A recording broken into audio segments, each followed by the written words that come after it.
Mary Ellen is fortunate to have weathered the COVID storm many businesses haven't survived. And here in the north of England, as elsewhere, attention begins to turn to recovery in a post-pandemic era, and whether the government keeps its promise of levelling up, bridging the divide between north and Can we south. just pause it for 1 sec? Indeed. How can we call it a post-pandemic era when we ain't out of a pandemic yet? I was going to say, we're still currently in it. Yeah.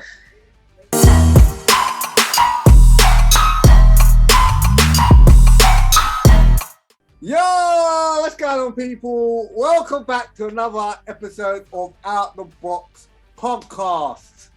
Back with a first episode of a second season.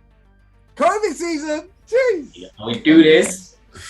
We're going to be talking about the economy. But before we get into it, tonight I have got my guys. Jeez. Hey, what's going on, everyone? Welcome back to obviously another episode. We appreciate everyone who's been joining in. So obviously make sure that you interacted in the comment section down below. Very glad to be here for season 2. Shout out to the panel. It's GMG News. Hey, listen, you already know what time it is, man. Manlike, season 2, episode 1. Let's do this. Let's do this. So yes, we are talking about COVID. And we're talking about the economy. Now, we have seen over the last 2 years how the economy has basically fallen to pieces based on certain decisions that decision makers are making that are, I would say, very abusive, very ignorant. So that's what we'll start with today, guys. Mm-hmm. All right. So the first video that we're looking at quickly is a video on YouTube about the UK economy struggling. Jeez. The economic damage caused by the pandemic is writ large in Britain's deserted city centres, shuttered restaurants and boarded up shops. Not everything will emerge intact, and nor will the country's regions bounce back at the same pace. Last year was a really challenging year for a lot of people, but what it really showed was any inequalities that we had in our regions, they've just widened and worsened during the pandemic. So for example, in the north, child poverty levels are the highest. 1 in 3 northern children are in poverty right now. The unemployment, it's the highest levels that we've seen since 1994. Chef and restaurant owner Mary Ellen McTague could only cling on as the pandemic ripped through the hospitality sector. It's an industry where it's difficult to make money, it's difficult to stay afloat anyway. You know, so many hospitality businesses, even in a sort of healthy economic environment, struggle to keep going. So saying it's a blow isn't really doing it justice. It felt like the end, I think, for a lot of people. And I'm constantly surprised that we're still here. She now prepares meals for a local food bank, helping those who've suffered far more than herself. Mary Ellen is fortunate to have weathered the COVID storm many businesses haven't survived. And here in the north of England, as elsewhere, attention begins to turn to recovery in a post-pandemic era, and whether the government keeps its promise of levelling up, bridging the divide between north and Can we just south. pause it for 1 sec? Indeed. How can we call it a post-pandemic era when we ain't out of a pandemic yet? I was going to say, we're still currently in it. Yeah. I just thought I'd ask that question. You can carry on now if you want. And underinvestment. We cannot continue the way that we're going right now. Inequalities will continue to widen. We have a lot of challenges in the north. Right now, failure is not an option. But failure is reality for many of the economic victims of COVID-19. Normally 12 families using our service, and at the moment about 34, 35 a week on average. People are in debt, they've got rent arrears, people have got commitments, they've lost a job, so they can't keep to those commitments. Financial hardship's going to it is going to be on the increase, no doubt about it. What the government does next, answering calls for ever greater financial help or hiking taxes to pay it all back, will determine how Britain rebuilds and whether, as Prime Minister Boris Johnson has promised, it builds back better. Jonah Hull, Al Jazeera, Manchester. Okay. Well, my opinion really quickly on that one is mate, Boris, I don't know if he knows what he's doing because we're not moving in the right direction at all. Well, I don't see us moving in any direction. We're just staying where we are. Static. In fact, we might be even going backwards a little bit. I would say maybe a step, but I would say we're at the present moment we're more static than moving any sort of direction, I reckon. I think reason why I say backwards is because, because of this pandemic, a lot of things that we had, we have now lost, including freedoms, including this opportunities. We've kind of gone backwards in that kind of format, I would say. Mm-hmm. Okay. Yeah, I think this is obviously like crippling the economy as well. Like that, like back to the point of the video, that woman obviously speaking about like how hard it was for her to like try and stay afloat and whatever else, I don't see how we're out of COVID either, so I don't know. Yeah. It doesn't make sense. No, don't make any sense to me. Just don't see, the only thing I would have to say on it really is I don't understand how you're trying to think in a post-pandemic era sort of way when we're not out of a pandemic yet. Yeah, we're still currently in a pandemic, new variant out, you know what I mean? The reason why they could do it is the fact that they haven't made it a conspiracy. Like, you see, when you go court, if there's bare people involved, they make it into a conspiracy. So it looks like one case. And because they haven't made it into like, it's been this pandemic and it's been that pandemic, they've kind of try to push it that it's all pandemic. And so we had that going into one section, and now we're out of that section. So the Omicron is not included in that pandemic. Do you understand what I mean? So that's the only way that he could be kind of explaining it. But at the same time, you're right. It's impossible to say we're out of a pandemic or post-pandemic if we're living in a restricted pandemic world. Mm-hmm. And also, and just to add to that a little, I mean, we've already heard Boris Johnson say, and many scientists, Chris Whitty as well has said it, certain other like politicians have said it, we could potentially have to live with COVID. Yeah. So how is that post-pandemic? That's a constant I remember pandemic. seeing something in the first few months of the pandemic. Obviously, I'm not really a avid TV watcher, but when I was watching a couple of news articles, I remember seeing one saying that it was predicted we were going to be with COVID for 10 years, and that was the start of the pandemic, and we're 2 years in? So I can't really see this disappearing when it's something that mutates and evolves, and we keep getting all these new variants all the time, and they keep spiking up all over the place. Plus, they haven't limited travel, so it has this way of traveling all over the world, and it's a mutation. It's not going to disappear. All that talk is this talk. We've been living with pandemic. We've been living with coronavirus for 50, 60 odd years. There has never been an issue until. Like, obviously, this is a mutation version, is COVID SARS, but we've been living with variants of coronavirus for the last 50, 60 years. We're gonna be living. It is a fact, like it is a blatant fact. Coronavirus 22 something and coronavirus 22 something E, which is the common cold and the flu. They're both coronavirus. They're coronaviruses. Exactly. States it. Right. So we're going to this article. First one. Just before we get into this article, make sure you like, subscribe, comment, all that good stuff. Make sure you press that big red button, notification bell. Make sure we do this stuff, man. Nice.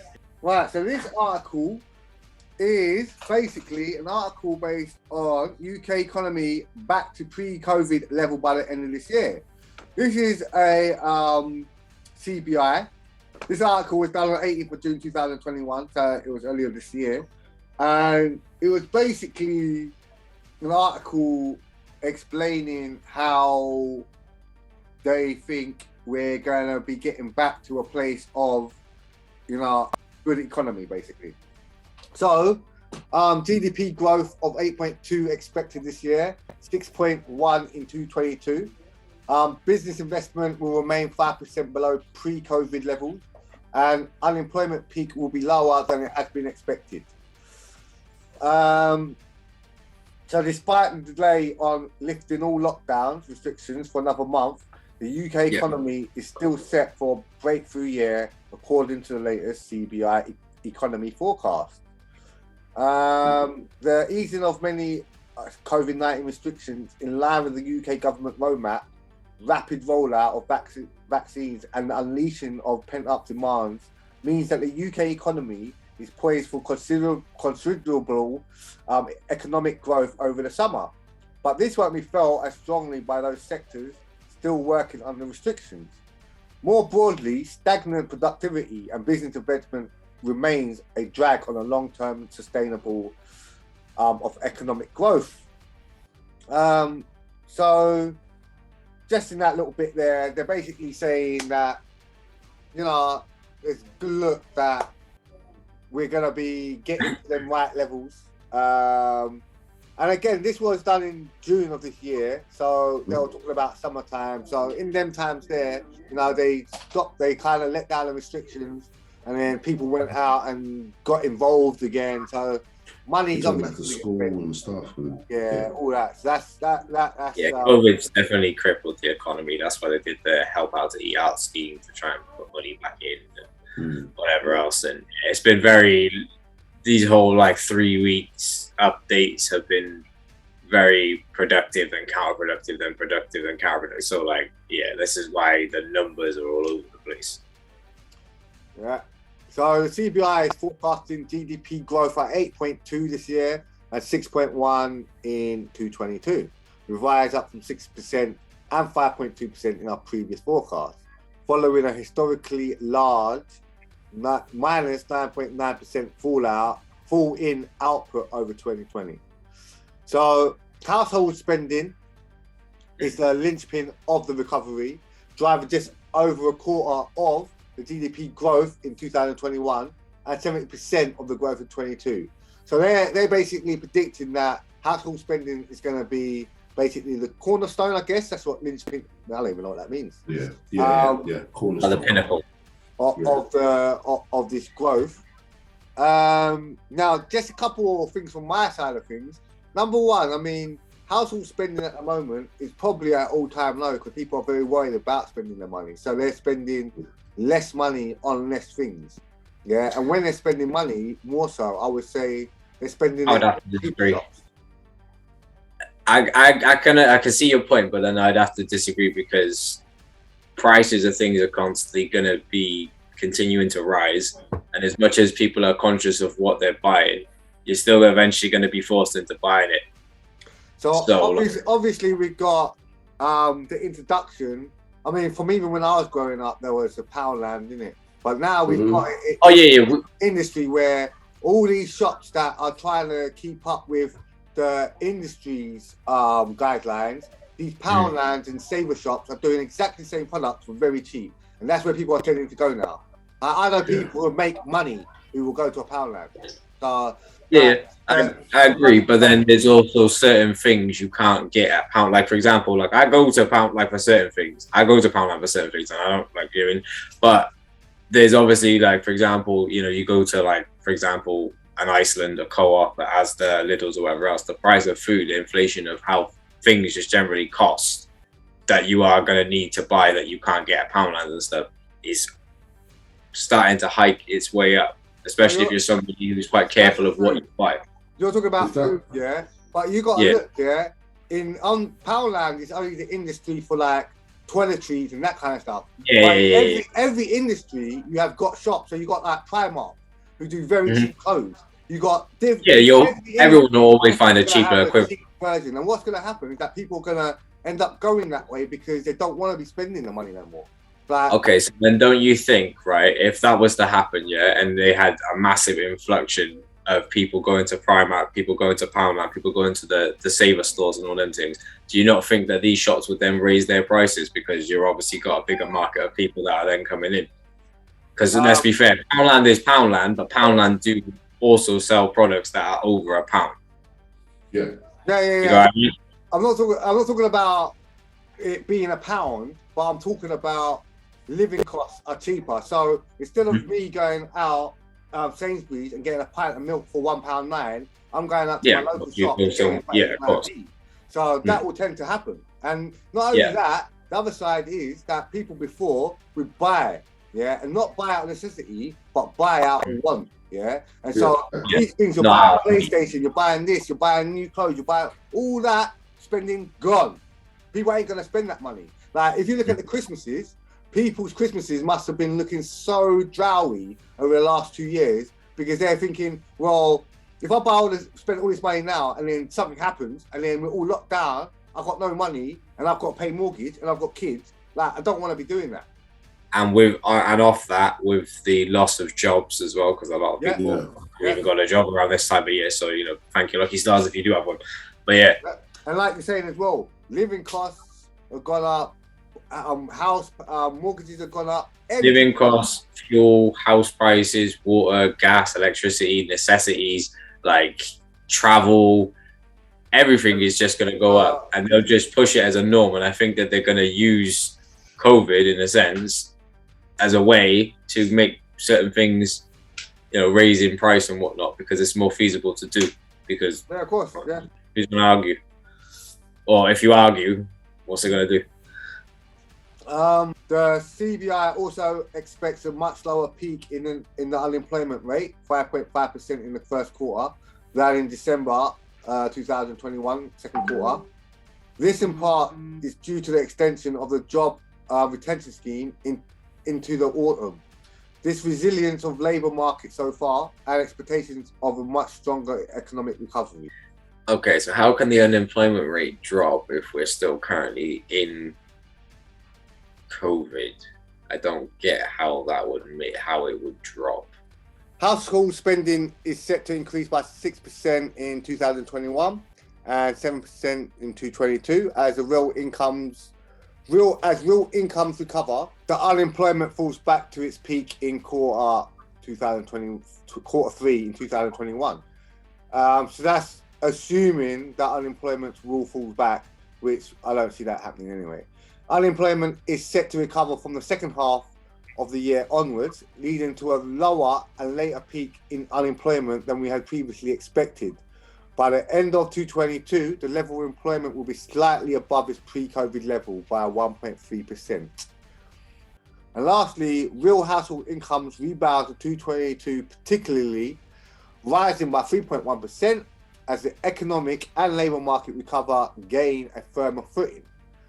So, before you continue on, if you guys are enjoying the information that you're hearing today in this episode, don't forget to leave a like on the video, go and smash that notification bell, and obviously leave a comment down below and let us know what you want to hear us talk about next time, because you never know, it might end up in the next episode. GGGGs. Let's go.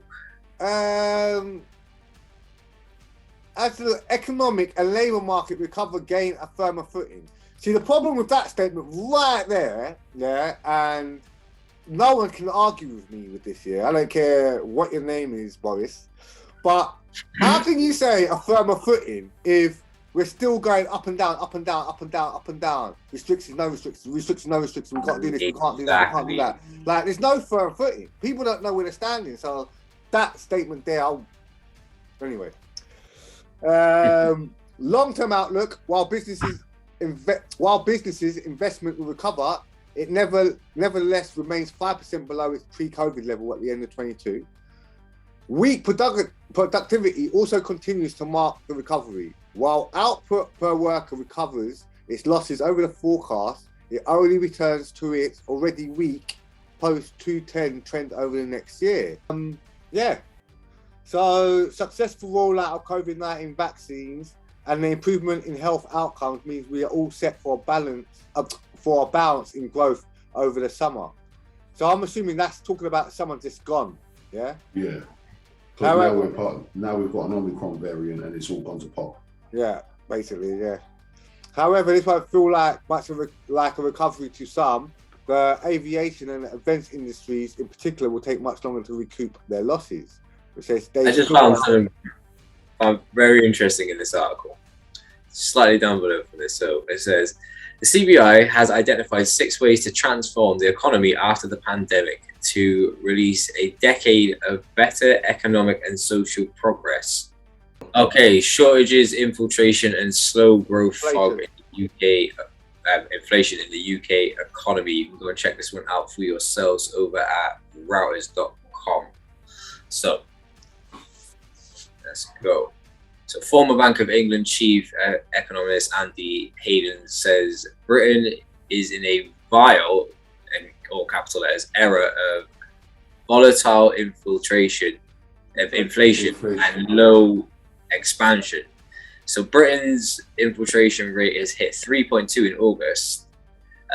It's the highest in almost a decade, and some off factors accounted that for the record jump from July, the BOE, the Bank of England, thinks inflation is heading above 4%, more than double its 2% target. So what do you guys think about that? I think that's crazy.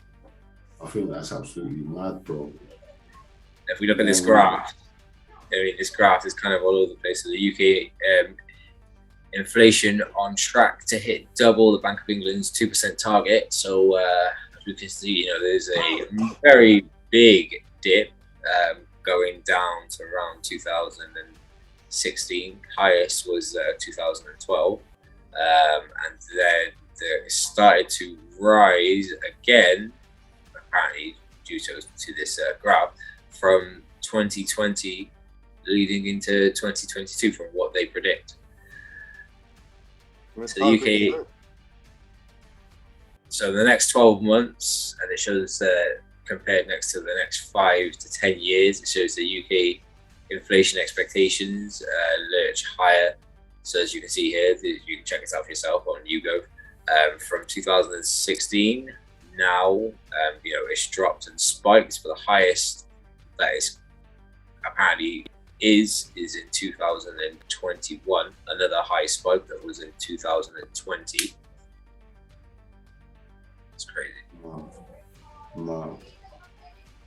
So while Britain's economy grew rapidly earlier this year, it is reopened from a third COVID-19 lockdown. The latest reading shows the momentum has largely dissipated. So you can see from this graph just below, that is a massive downhill drop there, as we can see. But then that was from the first lockdown, where basically the whole world just went to a stop.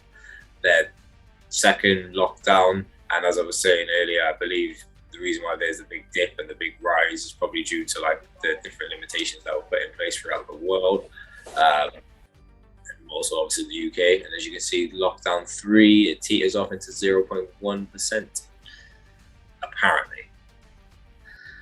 So a shortage of workers, something seen in the UK economy around the world, has worsened since Britain decided to leave the European Union, aka the EU, and end free movement of workers from the bloc. But Prime Minister, aka Bojo, denied on Tuesday Britain was in a crisis and said its natural ability to sort out its logistics and supply chain is very strong, which is a very weak statement to say because there's a lot of holes in that statement, but okay.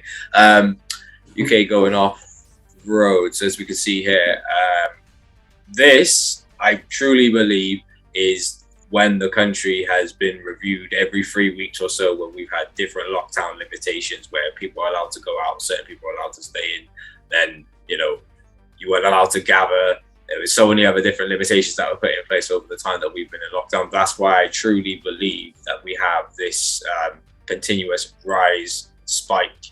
I believe the one at the start is obviously because the whole country kind of just completely went into lockdown, and I believe the 2 other ones are maybe around the worst sort of times, maybe in the UK, where numbers were rising and they put mad limitations in places, obviously in the UK. What do you guys think about this anyway? So I basically think this, panic buying, is never nothing that's organic or natural. I think panic buying has always been manufactured. And like when these times happened, there must have been loads of propaganda on TV to get people into a fear mind state that they had to go out and buy now, make sure you got everything now. And I think these are the 3 times, obviously, or the times when it happened, that was the times when the government was hitting it hard on the media front and them things there, I reckon. For real. No, I'd have to second that. There ain't really much that I could really add on that. He kind of hit the nail on the head for me. Okay. Consumer buying? So, BOE has published last week suggesting consumers are once again leaning more towards saving than spending. So consumer spending recovers, but tougher times are ahead. So as it shows, the household spending rule terms, bin STG, shows here that there was a significant drop due to, I believe, that time would probably be like the start of 2020, due coronavirus was first really. So, well, I believe March was the time for us. So I'd say February, March sort of time. That would probably be when that was. And if you look at the graph just below, it says GfK Consumer Confidence Index. And it shows that there was a significant drop at, I believe, around the time of 2020 in March, probably due to COVID itself and everything that's been going on. So consumers spending recovers, but tougher times ahead. So what do you guys reckon? Do you reckon we're going to be able to recover? I don't think we are. We're still in lockdown. We're still going through everything that we're going through. Prices are still rising. I don't think that we're going to recover. If we are going to recover, we ain't going to recover yet. It will be in the next 5 to 10 years at least. At least. So, after 19 months attempting to ward off COVID-19 while safeguarding jobs and businesses, the UK is heading into winter with a growing problem. The coronavirus is spreading rapidly, just as the economy starts going in the opposite direction. UK cases are accelerating faster than in other Western European nations. While deaths have jumped to their highest since March, government ministers are having to deny they are planning for a new lockdown, even though we know for a fact they're blatantly planning for a new lockdown. So at the same time, economic growth is slowing, inflation is running high, and the Bank of England is expected to hike rates soon, and households are facing costs of living crisis, a cost of living crisis. Wow. And obviously, as you can see there is a sort of graph showing you how the slowdown is and how it is growing into a standstill. So it's a contrast to successive waves of infection earlier in the pandemic, when tighter COVID curbs hurt the economy and looser measures helped it rebound. But most restrictions were removed in July, and key fiscal and monetary support programs, including the furlough scheme and the boost to universal credit, have now also been wound down. That leaves the UK heading into winter relying almost entirely on its vaccination program to ward off the virus and protect the economy. And as we can see below, we have numbers here. Right? We see numbers, and as I've said many a time, don't believe all the numbers you see that in articles. So even though we can see these ones right here, remember you can go and check other forms, other sites, other things that keep these sort of facts. Let's go to you, Jay. What's your final thoughts for you? So, final thoughts. Coronavirus in the economy. Coronavirus has destroyed the economy. Not the coronavirus, sorry. The policies that are being made. And they doesn't seem to be slowing down. It seems like they're carrying on to look into more so disable the bottom of the economy. So the people who are working class, who have started up their own businesses, small businesses, medium businesses, they're the ones that's getting mashed up and attacked. So they're the ones that's losing out a big time. And for the people themselves, no way are people looking to spend in the economy and put the money back, because people, number one, haven't got money. And number two, the money they do have, they're probably holding on to it for dear life, mate. Well, off your point, Jay, I would agree with you. You know, people don't really have a lot of money. Also, there's the job crisis at this moment in time. They're raising inflation of prices of everything, as we've discussed over this, the whole episode, in a sense, from like fuel to houses to bills, personal hygiene, whatever else it may be. I think that the economy essentially has been doing this to itself for a long enough time, and I think COVID is just something that is more fuel to the fire to, essentially make this even worse. It's kind of like having a bonfire and then just pouring gasoline on it, and COVID essentially is just lit the economy on fire, and not in a good way. So I don't think we're going to recover from this. I don't think in the next 5 to 10 years the economy will recover from this. So yeah, I don't want to sound bleak, but it's a bit of a downward spiral in a sense. But unfortunately, you just got to buy your necessities, as they say, and riffing off your point from earlier on, we need to buy what we need and not what we want, if that's the takeaway from this episode, guys. Okay. All right. So with me and my final thought, I see it like this. I see it a little. I see what both of you are saying. I'm just going from my thought process. You've got one side of people that are trying to hype up the fact that things are going to get better. You've got the other side of people, as we've seen in them articles, that are like, no, this is going to happen. This will be the reality. So I truly believe that there's going to be a lot of people that might not listen to certain sides, firstly. And I feel that one side is trying to set us up for a fall. They're trying to put us on such a high, like everything's gonna go up, everything's going up here, like it's going up 8.2% by the end of this year, 6.1 by the end of 2022. This is gonna happen. Like household spending is gonna be the linchpin, that's gonna be the base, the cornerstone. Where then once all that happens, do you not think they're gonna stick us in a lockdown and take that all back for themselves? Of course, mate. Yep. You know what I mean? So if that's what they're planning and that's what they've kind of shown they are willing to do through the restrictions and limitations and the things they've done already, and not only remember they're being investigated for breaking their own rules, yeah, like so on top of all of that, you know what I mean? What makes you think that they're not going to just carry on doing what they're doing when they want, and just all they're going to do is put out their promotional tactics or their scare tactics to make sure that they get what they want? Like, I just think that it's like at the present moment, it's a battle of the media. Like, you've got some that are trying to tell the truth and trying to be silent.